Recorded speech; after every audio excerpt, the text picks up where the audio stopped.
Kung naghahanap ka ng mga kwento ng katatakutan at kababalaghan sa Pilipinas, narito ka na sa tamang channel. Salamat sa pagbisita sa Pinas Horror. Huwag kalimutang mag-like, mag-comment at mag-subscribe para sa mas marami pang kwento magpapatindig ng iyong balahibo.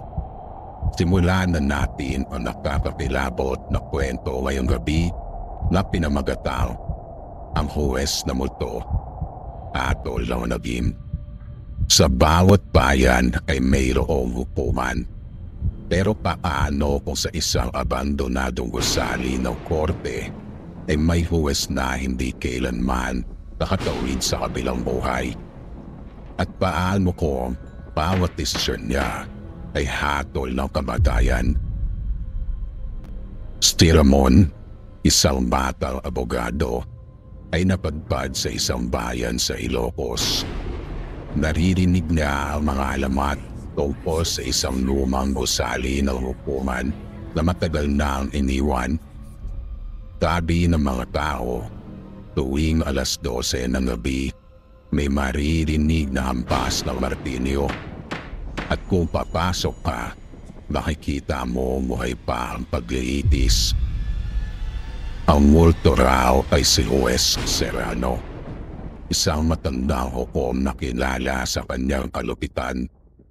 Minsan daw, kahit inosente, hinahatulan niya ng kamatayan ang mga tao. Dahil dito, naniniwala ang mga tagabayan na hindi siya matatahimik.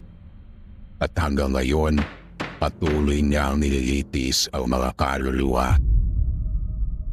Isang gabi, naglakas loob si Ramon na pumasok sa gusali.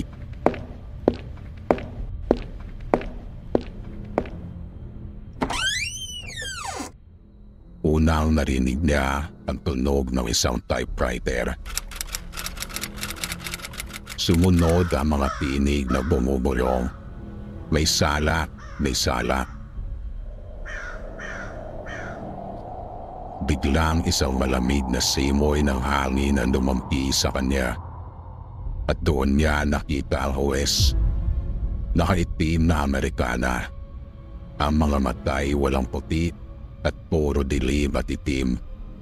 At sumigaw ito ng patawanin ang inosente, kundi mahin ang makasalanan. Nanlaki ang mga mata ni Ramon nang mapagtanto niyang siya mismo ang nililitis na huwes na multo. Sa harap niya ay may multong testigo.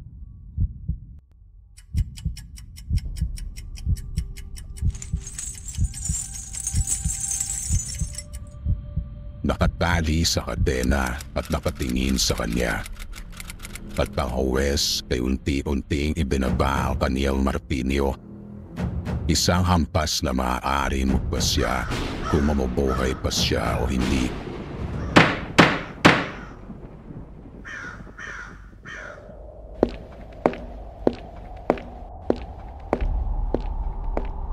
At hanggang ngayon, misteryo kung nakabalik pa si Ramon mula sa hukuman ng mga patay. O baka isa na rin siyang bahagi ng mga nililitis tuwing hating gabi. Isa lang ang tiyak, sa hustisya ng multo, walang nakakatakas. Maraming salamat sa pakikinig sa kwento ngayong gabi dito sa Pinas Horror Channel. Kung nagustuhan mo ang ating istorya, huwag kalimutang mag-like, mag-comment ang inyong opinyon, at mag-subscribe para sa mas marami pang kwento ng lagim, alamat at kababalaghan. Hanggang sa muli at mag-ingat ka, baka ikaw na ang susunod na lilitisin. Hanggang sa muli mga ka-horror.